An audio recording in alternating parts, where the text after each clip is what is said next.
Etheria was once a land of living legends.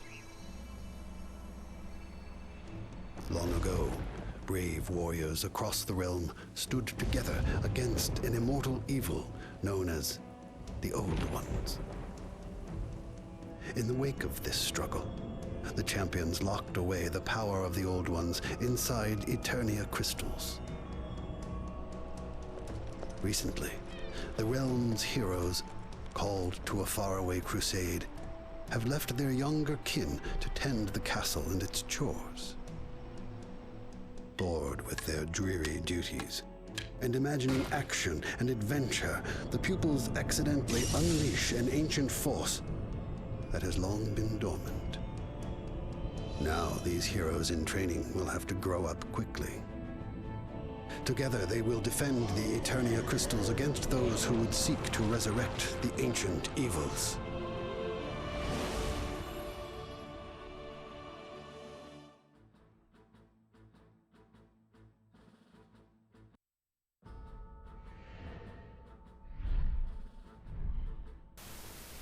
Okay everyone, we're playing Dungeon Defenders today, a new tower defense game for Xbox, PS3, and Steam on the PC. I'm playing it here on Xbox 360.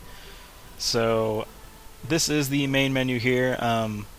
There's a few... Oh, I'm going too fast. There's a few things you can do here. You can start a local match where you can play with you or you and 3 other friends locally on one Xbox. It's pretty cool. Or you can hop on Xbox Live where you can play with up to 3 other friends. In any combination of people in your party here on this this one Xbox or online.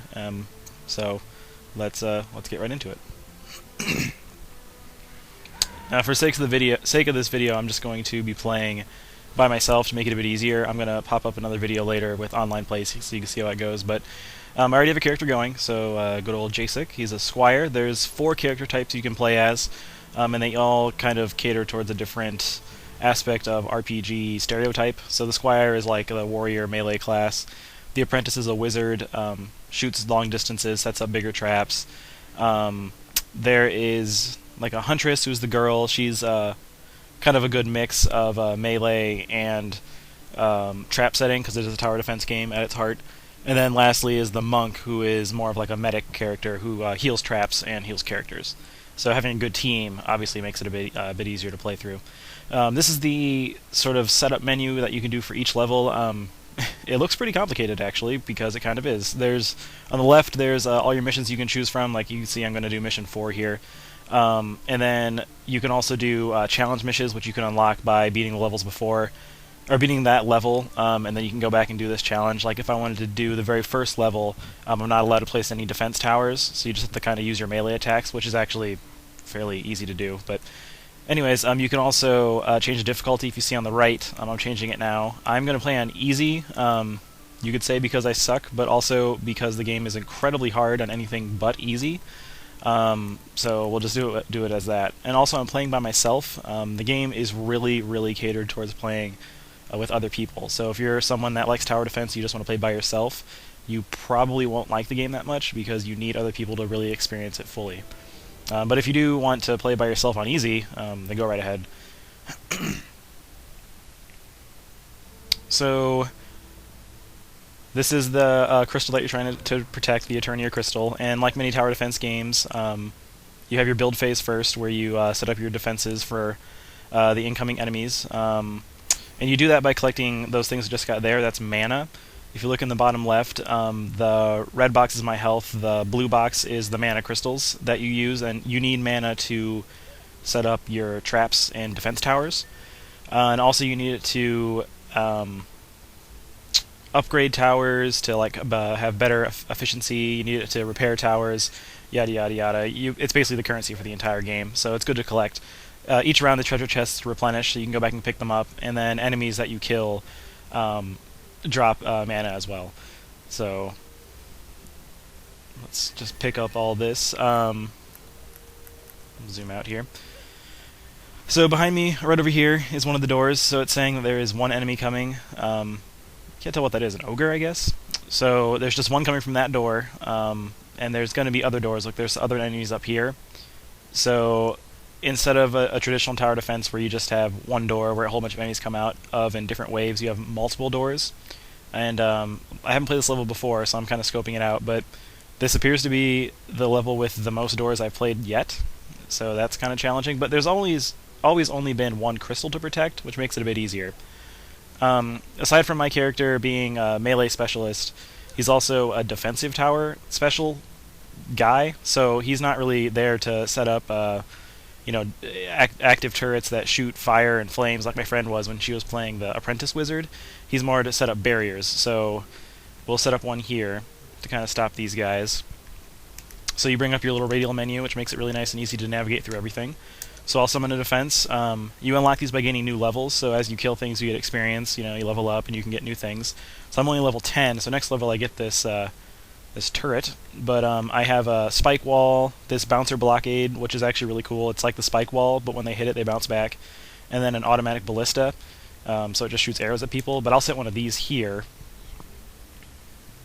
or if I can. Apparently I can't. No problem, I'll set it over here.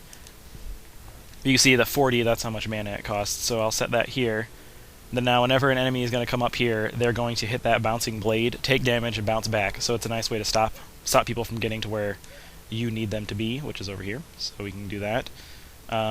There's 2 exits here, so I'll set up another one over here. So I'll kind of, since I am playing by myself, I don't have friends to sort of back me up in the other areas, so I'm a little screwed when it comes to guarding every area, because it's literally impossible. But I can assure myself that now no enemies are going to come from there and surprise me, because they're probably going to get stopped fairly quickly.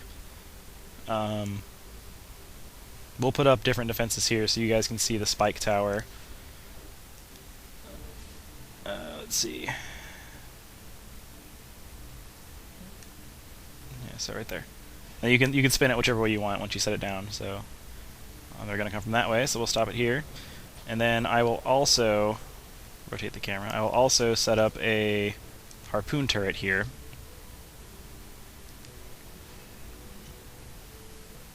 Actually, I'll move it a little bit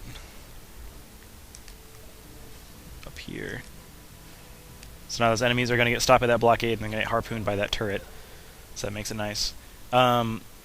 There's good communication here for multiplayer use. So if you hold down the left bumper, you can bring up your map. There's me moving around.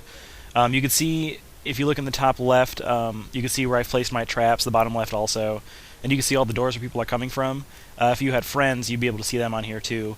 Then if you want to mark a certain area of the map, like that you need help or that someone's coming from here or whatever, you can just hit B, and you drop a little marker here, and then you can see it on the map, like see my little symbols there, so you know that, oh, JSEC needs help over there, or my friend and I were using it to easily navigate to like treasure chests or whatchamacallit, mana pools.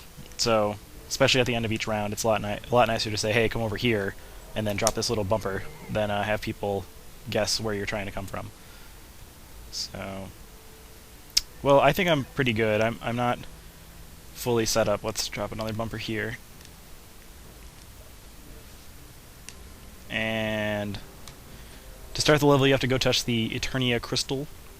The top left is a quick summary. 28 enemies are going to come once I touch this. So we'll do that. It starts the combat phase. All enemies are going to come out at one time from every door, but they do come out in different waves. So if you know an enemy is going to come, if the door says there's going to be 10 enemies, but only 5 come out, then 5 are going to come out later. So see, this dude's getting bumped back. Watch him get hit here. Bam! So he's taking a lot of damage. I'm going to come in here and attack him with my swords.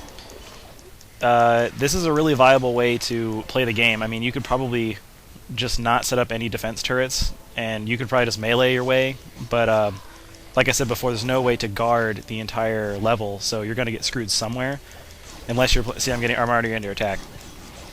So I need to go back to the crystal, so I make sure I find it with my little map here. Jump over my own blockade. So the life bar that's flashing is the crystal, and if that goes down, then you lose the game. It's pretty resilient. I am on easy, so I don't know if it's because I'm on easy, but at the end of each wave, the crystal's health does replenish some, so that makes it easier. So you're not as detrimental if you make a mistake. So look, I'm gonna find where these enemies are and go kill them. You see them on the map. Actually, those two just died. If you look in the bottom right corner, it's going to show like slain +1 or whatever. That's telling you that your trap somewhere actually killed someone, so you know that you've taken people out somewhere else. This little jerk over here. Is this where he is? No, he's over here. There you go. You do move kind of slow, but you do have the option of upgrading your agility so you can move faster later. I've been focusing a lot of mine in tank aspects, so I do a lot of damage, and I have a lot of health. So to do that, so wave complete, yay! Now this is pretty much where you're just going to go pick up your spoils of war. So replenish all of your mana. Look on the map, all the treasure chests came back, so that's good. I'll come here, and my little thing got damaged, so I'm actually going to repair it. The little wrench that I can move around. You can repair anyone's stuff, not just yours. So the little wrench says 12, so that means it's going to take 12 mana crystals to repair, and the quicker the repair, or the less damage, the quicker the repair takes. So I'll do that. This is an item that just dropped. So like an RPG, you can equip. Let's see, you have a weapon, armor piece, headpiece, and like a ring and boots. So this isn't as good as the one I have, so I'm just going to keep it in my storage unit. So if I want to go back to it later, I can. The storage unit is called the Forge, and it's pretty cool because it is limited in that it only has so many spaces before it just runs out and you can't use it again, or you can't store anything in it, but it is collective for everyone. So like swords can only be used by my class, so if someone else finds it, they can't even equip it, but they can pick it up and it goes to the Forge, which is somewhere. Where is it?